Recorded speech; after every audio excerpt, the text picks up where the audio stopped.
Hello, everyone, and welcome to the Sorting Hat Podcast. I am your host, Michael Barryte, and as always, I am joined by my co-host, Katie Reed. Hello, wizards! Jesus Christ, Here we go, Katie. let's do it! I love that you are so mellow before the start and are very normally conversational. The minute that we hit record, you're like, what's up? I don't know what you're talking about. This is how I always talk. I'm just very excited to talk about the magic and mystery of the Harry Potter houses. I'm a hot mess. Oh, God. It is worth noting, when Katie came into my apartment today, she was wearing her sweater inside out. Not just sweater is generous. That's him implying that I was wearing another shirt underneath. No, my sweatshirt was completely inside out, and I had gone and run errands and gone to a cafe, all looking like I got dressed in the dark, and I can't necessarily say that that's untrue. But, I mean, while a little embarrassing for you, nobody, when you go to, Staples or whatever, is going to be like... Oh, no, it was like a hipster cafe. Oh, then you were right in the right spot. Dude, I'm staying on Hufflepuff brand today. I'm in fine form. Yes. As stated, Katie is a Hufflepuff. I am a Ravenclaw. And the whole point of this podcast is for us to be sorting everything and anything into the various houses of Hogwarts. We're shying away from people and actually looking to be plugging in all the things in the known and unknown universe. And this one, primarily more in the known universe. Yeah, I feel like most people would know. Here in California, we only know a couple of this particular category.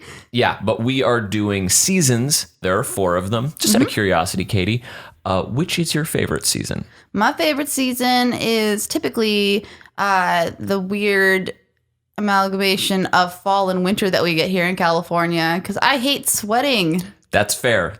I'm definitely in the autumn camp. I like the turning of seasons, and although it doesn't really happen here in Los Angeles, every now and again you happen to see a tree with some leaves changing color, and that's pretty exciting. Yeah, the one time I saw snow falling it didn't feel real. It didn't feel real. It looked like what you would see on television. My brain couldn't quite comprehend it. I lost some sanity points, like a Lovecraft story, and it was amazing. For that very reason, I say we start with winter. Great. I am of the general opinion, and you are certainly welcome to disagree with me, that winter is Slytherin. That's definitely where I would place it. Winter is associated with decay and dying and everything that nobody wants. You're letting your Hufflepuff bias really color things. I'm not quite sure what you're talking about. I feel like I'm being quite fair. We've talked about this both on and off mic, Katie.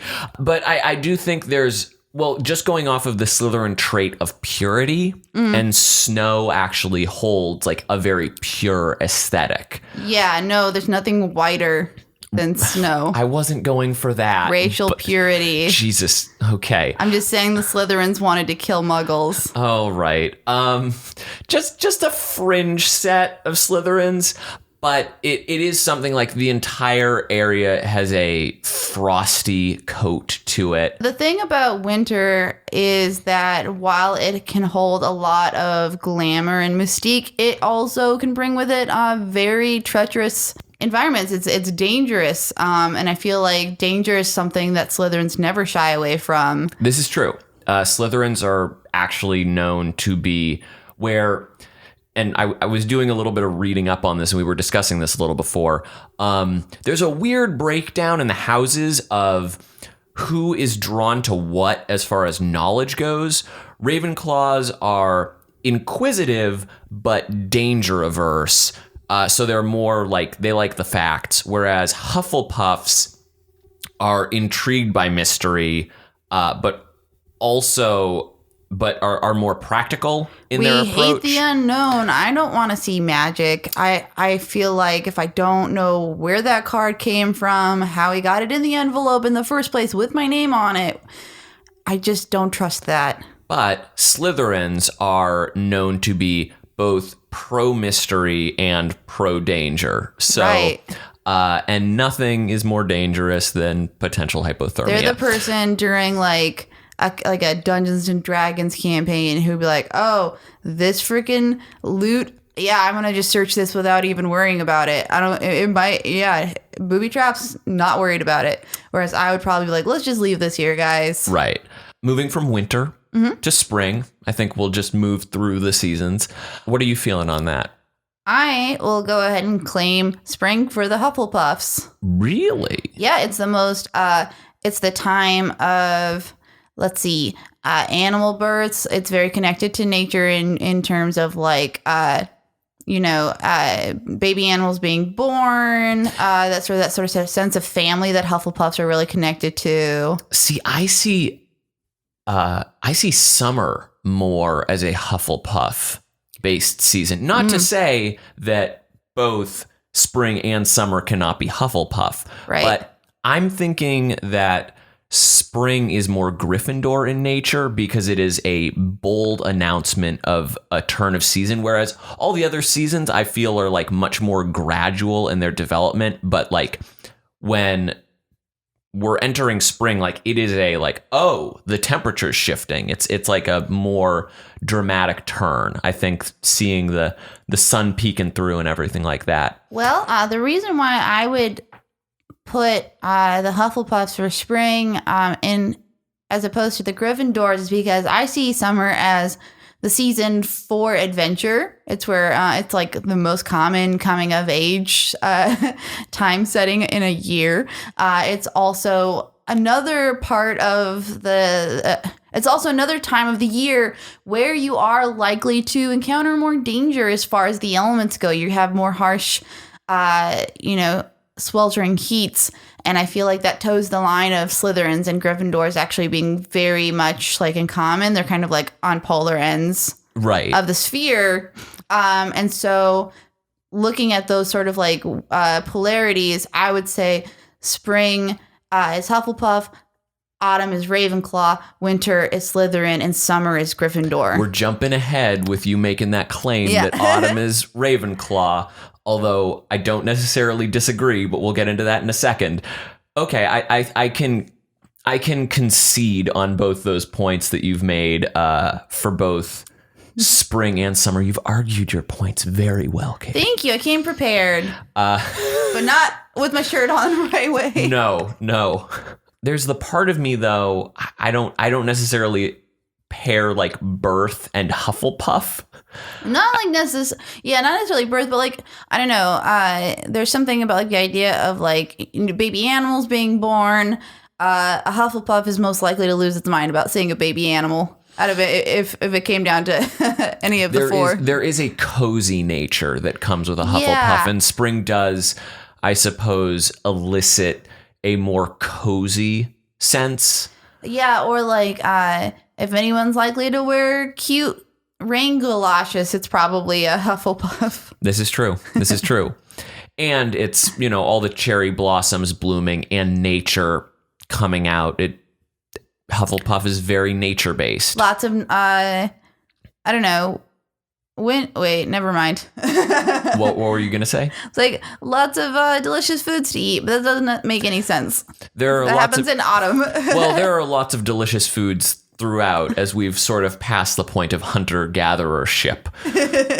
Or is it hunter-gatherer dumb? I don't know. It doesn't matter. We don't live in that we don't live time of human existence anymore. Right. So on to summer. We've sort of already gone over that it is a time of going out, adventuring, large group outings and everything like that. There is definitely a brotherhood of this is the time to spend and grow in the summertime. Yeah, like also like baseball happens in the summertime here in the States, and I feel like it's a very Gryffindor sport if there is any. Yeah, and also, I mean, and this is a United States specific sort of thing, but the 4th of July falls right in the middle of summer, and Gryffindors are very big on glory. And this is the celebration of Old Glory and all her magnificent states. To the point of cockiness. Oh, yeah. So, I mean, We've spoke on those 3 seasons so far. So we come to fall or autumn, Right. whichever you'd like to call it. You're saying Ravenclaw. Oh, definitely. Who wants to wear a sweatshirt and be all in a nice scarf? A Ravenclaw. Who wants to do something like the electoral process? Ravenclaws. Again, United States specific. We hold our elections usually in November. Yeah. I like that the first thing you went to with Ravenclaws was that they're slightly fall fashionable. Like that's I feel like a Ravenclaw the day that they have to put away their scarves and their nice boots that they invested a good sum in because they know they want to keep them for some time. When they have to put those things away, it's a sad day for a Ravenclaw. As a Ravenclaw, I can definitely say I don't have a nice pair of boots, but I do always enjoy the point where I get to start wearing like sweaters over the button downs that I've got. I know you do. Yeah, well, you see me a lot because and then we work together. School is good. It gets into full swing in the fall, and I just feel like it's the time that like you've gone back to school and you haven't yet given up hope and started counting down the days that you can get out of school. Like you haven't quite hit like the winter holidays yet where you're just like, get me out of here, get me out of this classroom. There's a little more inquisitive and wonder, which is Hufflepuffs are also like, again, this weird sliding scale or, amorphous scale that J.K. Rowling created where it's like Slytherins are inquisitive but also danger driven and Hufflepuffs are inquisitive. Ravenclaws are also inquisitive but more fact driven. I suppose for that reason of school being as factual in nature and a little less out there and loony, that there is a fair argument for Ravenclaws. It also is a very, or arguably a much more calculated month, I suppose, of like, this is the time where like, all seasons sort of have like a natural ebb and flow to them. But I feel that there's a very specific, like, outside of here in California, when it has become officially autumn because like, it's mid-October, the leaves have changed, like we know the changing it's of the measured. leaves, it almost feels ritualistic, which I feel like Ravenclaws are probably inclined to. Do you think Ravenclaws are more prone to OCD? Oh, goodness gracious. That's hard to say entirely, but I would not be surprised if that's the case. Is that also now still the proper like DSM-5 or whatever is like terminology? If some Ravenclaw could please DM us about what is the proper diagnostic term for obsessive compulsive disorder to make sure that we're not getting this wrong, that'd be much appreciated. Yeah, we don't want to. Because I'm going to forget about it as soon as we stop talking about this. No, this is true. I think we've covered our seasons fairly well. Oh, yes. Are there any other additional thoughts that you might have? I'm glad that winter doesn't exist in California. I never have to encounter its Slytherin kind of qualities. There it is. And with that, I would like to thank you all for joining us for another episode of The Sorting Hat. I'm Michael Barryte. You can find me at Belated Media on Twitter. Katie Reed, you can find at that Katie Reed on Twitter. Any other fun little bits, Katie, that they should seek you out by? Oh, I don't know, but I'm pretty sure that I'm only wearing one sock right now, and I just realized. All right, take care, everybody. Bye. Katie, you're a mess. Cool.